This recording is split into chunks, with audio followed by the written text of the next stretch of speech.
Patel ITI કરમસદમાં electrician trade batch 82માં અભ્યાસ કરું છું. મારા સરનું નામ રોશન સોલંકી સર છે.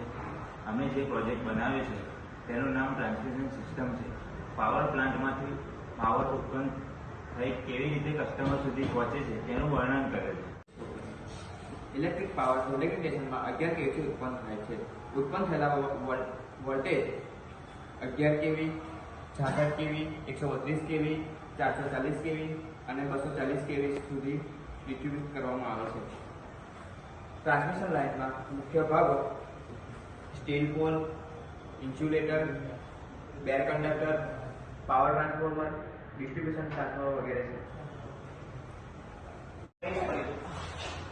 પાવર પ્લાન્ટમાંથી ઉત્પન્ન થતી વિદ્યુત ઉર્જા ગ્રાહક સુધી પહોંચાડવા માટે વિશાળ નેટવર્ક હોય છે.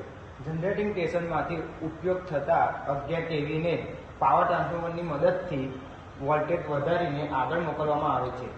ત્યારબાદ 11 kVને 440 અથવા 240 વોલ્ટેજને ડિસ્ટ્રીબ્યુશન ટ્રાન્સફોર્મરની મદદથી આગળ મોકલવામાં આવે છે.